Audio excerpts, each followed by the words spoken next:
Ele a empurrou contra a parede fria do corredor de serviço com tanta força que o crachá escondido no bolso quase caiu. Você acha que pode ficar vagando por aqui como se fosse dona do lugar, hein?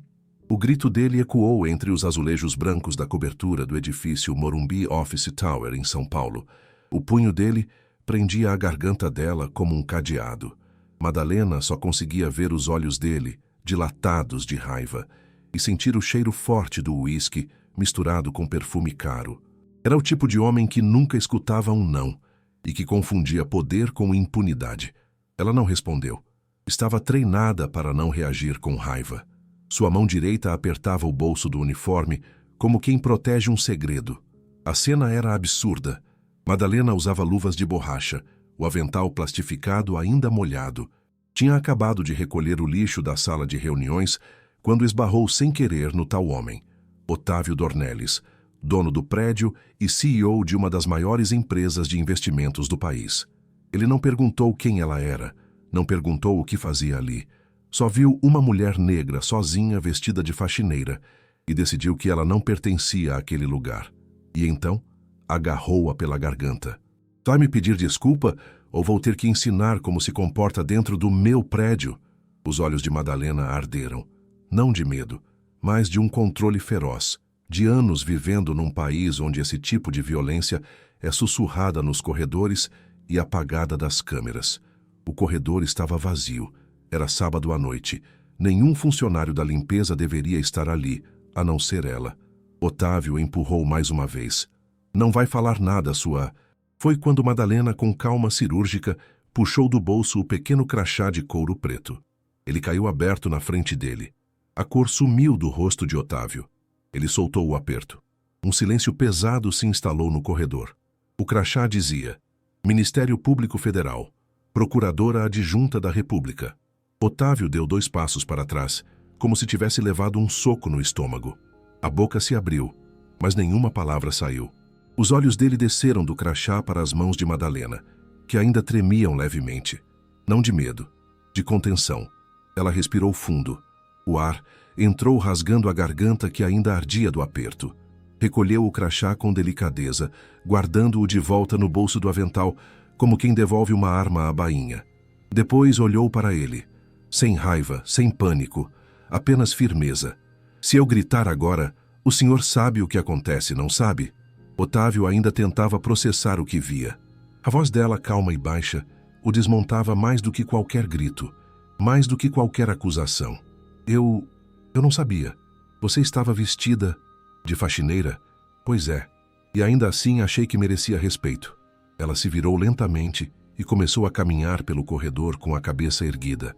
Cada passo pesado como um carimbo na consciência dele.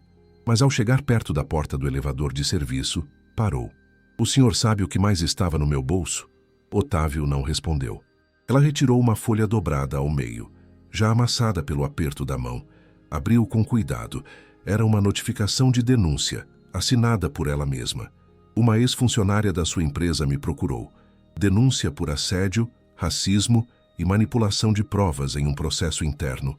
A senhorita Roberta Menezes trabalhou aqui por 6 anos, saiu em silêncio depois de ser humilhada por alguém muito parecido com o senhor. Otávio engoliu seco. O suor já escorria pelas têmporas, desmanchando a pose de executivo inatingível. Madalena guardou o papel com a mesma precisão cirúrgica de antes, e dessa vez entrou no elevador sem olhar para trás. 2 andares abaixo, na garagem, sentada dentro de um Renault Sandero branco com marcas de uso e cheiro de café velho no porta-copos, Madalena fechou os olhos e deixou o corpo desabar. A adrenalina recuava e no lugar vinha o velho tremor nas mãos, aquele que conhecia desde menina. Madalena Souza nasceu na periferia de Duque de Caxias, no Rio de Janeiro.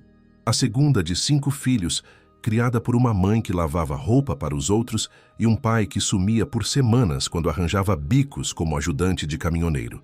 Cresceu vendo a mãe voltar com os dedos enfaixados e os olhos baixos. Mulher preta tem que ser 3 vezes melhor só para ser aceita pela metade, a mãe dizia. E ainda vão duvidar que você chegou lá sozinha. Na escola pública, Madalena era daquelas que anotava tudo. Não porque amava estudar, mas porque aprender era o único jeito que ela via de sair dali. Aos 14, já ajudava na renda cuidando da filha da vizinha. Aos 17, conseguiu bolsa integral num pré-vestibular comunitário. Aos 18, foi aprovada em Direito na UFRJ na segunda chamada.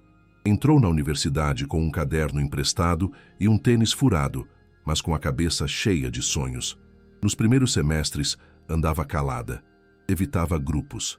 Sabia que era vista como a cotista, a esforçada, nunca como igual. Teve professores que a confundiram com funcionária da limpeza. Teve colegas que a olhavam com surpresa sempre que respondia bem uma questão. Mas Madalena aprendeu rápido a devolver tudo com inteligência. Com presença, com provas.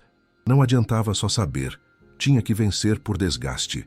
Durante a faculdade, estagiou no Tribunal de Justiça e também numa ONG que prestava assistência a famílias de vítimas de violência policial.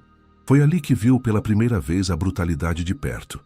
Mães que enterravam filhos sem saber o motivo, boletins de ocorrência falsificados, perícias manipuladas, promotores que nem apareciam nas audiências. E foi ali também que ela entendeu o que queria ser. Não juíza, não defensora, mas promotora. Ela queria estar na linha de frente, abrindo investigações, empurrando processos esquecidos, exigindo respostas de quem se achava acima da lei. Aprovou no concurso do Ministério Público Federal aos 29 anos. Comemoração sem festa, sem champanhe. Apenas ela, sua mãe e um bolo de fubá simples com "Parabéns, Madá", escrito com leite condensado. A mãe chorou. Ela não. Agora vai começar o difícil de verdade, ela disse naquele dia. O telefone vibrando no painel do carro a trouxe de volta. Era o promotor regional com quem havia deixado uma mensagem mais cedo. Ela atendeu com a voz firme, como se nada tivesse acontecido minutos antes. "Doutora Madalena, recebi sua notificação.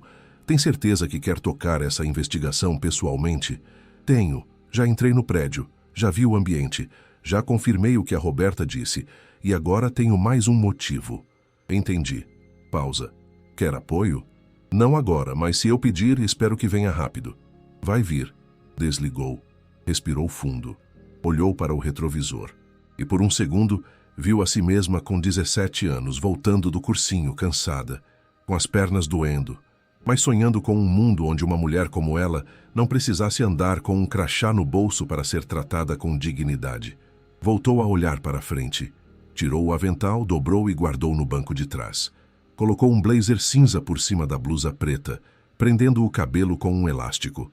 O batom ainda intacto. A voz também. Engatou a ré. A noite ainda estava só começando.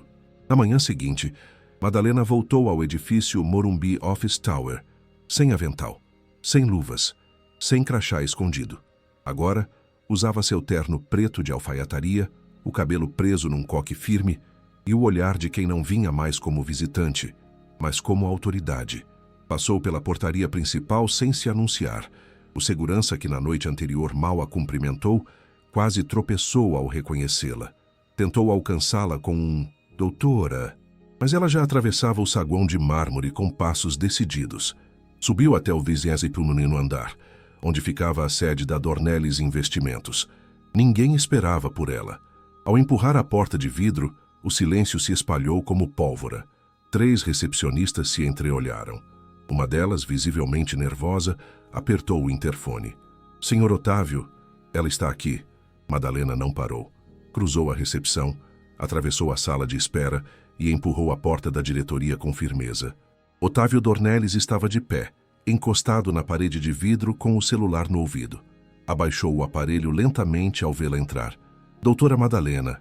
"Bom dia." Ela fechou a porta atrás de si. O silêncio era espesso. Do lado de fora, a cidade fervilhava, mas ali dentro tudo parecia suspenso. Não esperava que voltasse tão cedo. Nem eu esperava ser enforcada no corredor de um prédio que deveria respeitar a Constituição. Otávio baixou os olhos. O rosto pálido, sem os traços arrogantes da noite anterior. Tentava se recompor, mas o chão estava escorregadio demais. "Olha, sobre ontem. Eu estava bêbado. Foi um mal-entendido. Você agarrou uma mulher pelo pescoço. Isso não é um mal-entendido. É agressão." Madalena se aproximou da mesa dele. Colocou um envelope sobre o tampo de vidro. "Aqui está a notificação oficial de abertura de inquérito. por assédio, agressão e possível violação de direitos trabalhistas. Há registros, há testemunhos, há histórico. Otávio puxou o envelope, mas não o abriu. Seus dedos tremiam levemente. Isso vai acabar comigo. Não, Sr. Dornelles. Isso é só o começo. O que acaba com o senhor é o que o senhor escolheu fazer com o poder que tem. Ele recuou até a poltrona, caiu sentado. O silêncio dele era uma confissão desordenada. As palavras não viriam. E talvez, pela primeira vez na vida, ele soubesse que não tinha controle da narrativa. Madalena caminhou até a parede lateral. Observou os quadros pendurados, certificados, homenagens, prêmios de empreendedor do ano, todos carimbados por instituições que jamais perguntaram quantos corpos foram pisados até que aquele nome ganhasse destaque. Ontem o senhor me agarrou porque achou que podia, porque meu uniforme dizia invisível para você, e porque ninguém aqui, até hoje, teve coragem de enfrentar isso. Otávio não respondia. Ela continuou. Mas eu não vim aqui por mim. Vim por Roberta, por Sônia, por Elaine, pelas que foram demitidas em silêncio, pelas que choraram no banheiro e engoliram a humilhação para não perder o salário da semana. Um ruído baixo atravessou a porta. Funcionários começavam a se aglomerar do lado de fora, tentando entender o que estava acontecendo. Madalena percebeu, mas não recuou. Eu sei que não sou a primeira. E o senhor também sabe. Otávio levantou o rosto, os olhos vermelhos. Elas não têm provas. Algumas aceitaram acordo. Acordos forçados, feitos sob pressão, com cláusulas abusivas.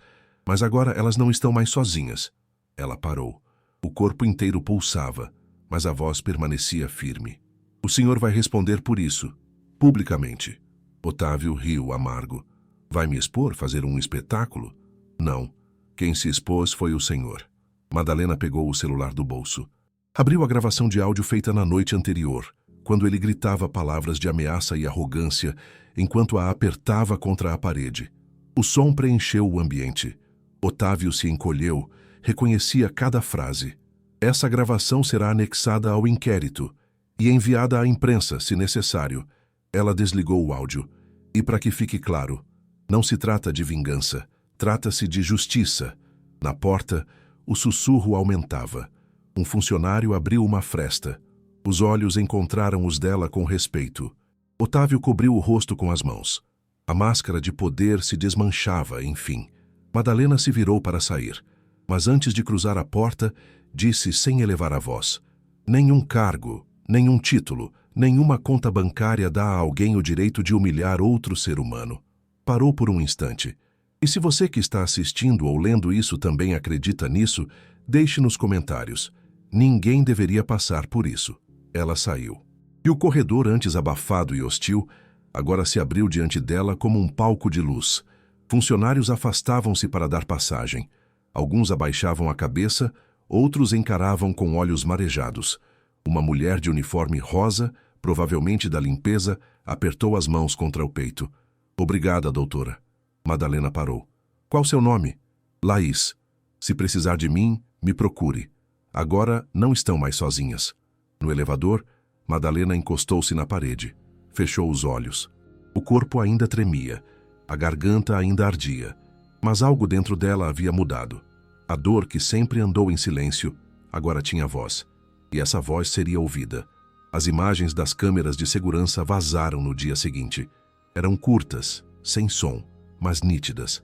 Mostravam o exato momento em que Otávio Dornelles, bilionário fundador da Dornelles Investimentos, agarrava uma mulher pela garganta em um corredor isolado do edifício Morumbi Office Tower. A legenda que acompanhava o vídeo nas redes sociais era seca e afiada.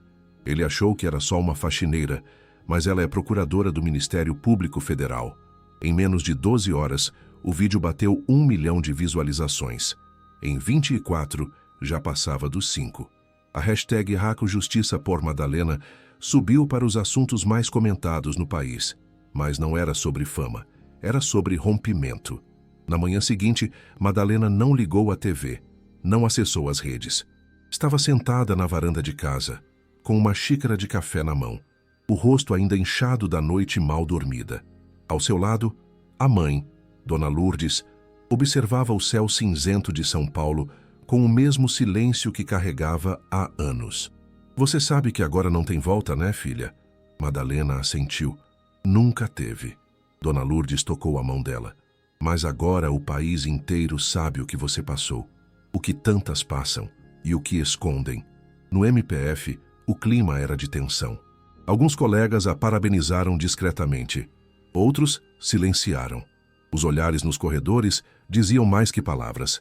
Admiração, desconforto, medo. A corregedora-geral ligou na mesma manhã.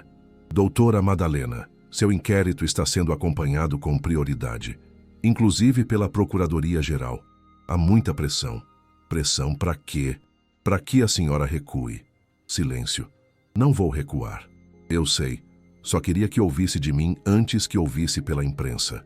Madalena agradeceu e desligou. A ligação não a surpreendeu. Mas o que veio depois, sim. Recebeu uma carta anônima, digitada, sem assinatura. Você se acha especial por ter um crachá no bolso. Mas o que você fez foi expor uma família, uma empresa, uma história que construiu empregos. Você quer destruir tudo por orgulho? A carta vinha dobrada com uma folha de jornal do mercado financeiro. Madalena a queimou inteira na pia. Depois sentou em frente ao computador e escreveu um e-mail formal à sua chefia direta, reiterando sua permanência no caso. Na Dornelles Investimentos, o mundo ruiu em câmera lenta. A empresa perdeu 5 contratos em 2 dias. A imprensa bateu sem trégua. O vídeo não saía das manchetes.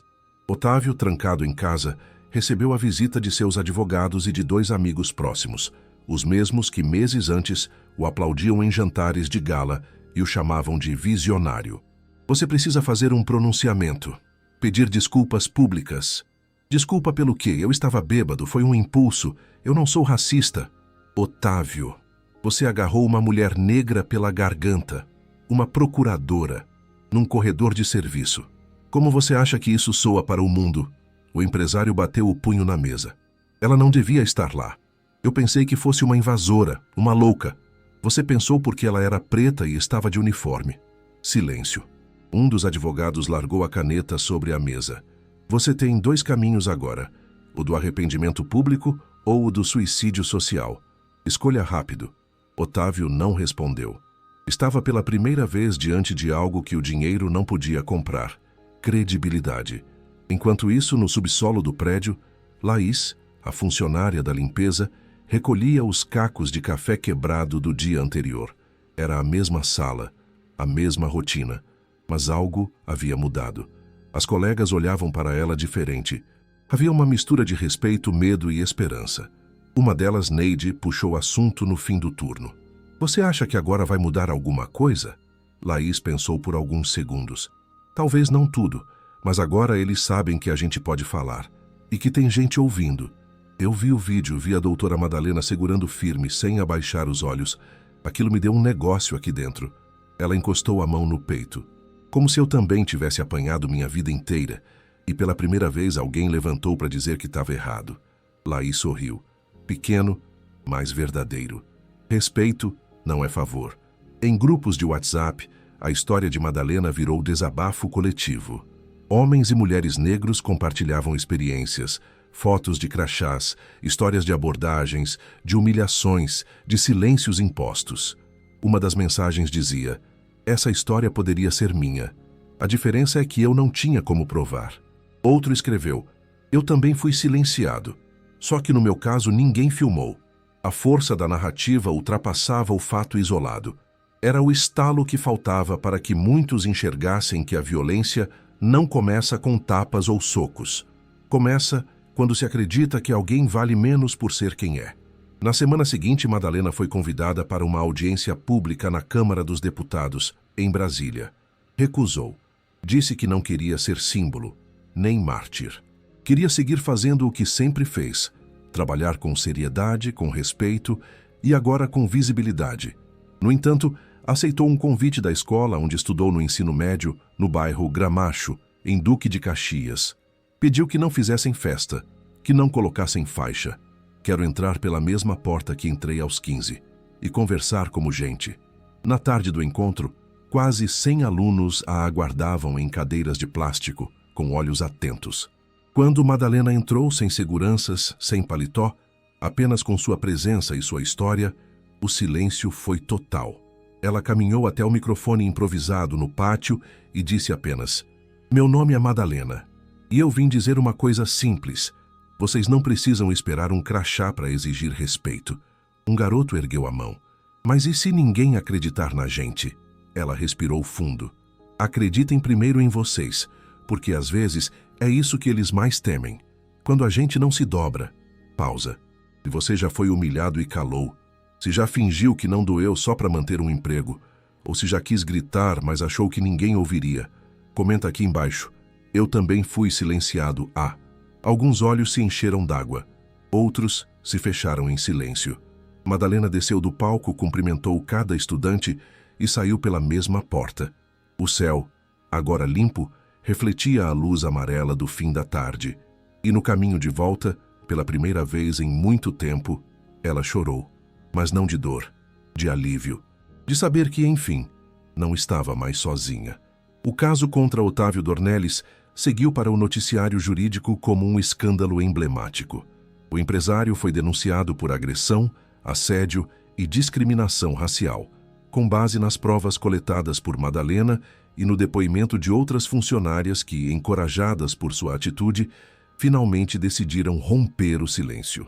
A denúncia formal foi recebida pela Justiça Federal e, mesmo antes do julgamento, as consequências já haviam tomado forma. Em uma coletiva forçada por seus advogados, Otávio apareceu diante das câmeras com o rosto pálido e as mãos trêmulas. Leu um texto ensaiado, cheio de frases como "não foi minha intenção", "estava emocionalmente fragilizado" e "peço desculpas se ofendi." O público não comprou. As redes sociais reagiram com fúria e ironia. Comentários pipocaram aos milhares. "Você não estava emocionalmente frágil, você estava confortável em ser quem é. Pediu desculpas por ofender, não por agredir. Isso diz tudo." Mesmo assim, não foi cancelamento. Foi consequência. E isso era diferente. As ações da Dornelles Investimentos despencaram. 3 diretores pediram exoneração. A empresa anunciou uma reestruturação ética e contratou uma consultoria de diversidade para tentar conter o sangramento de reputação.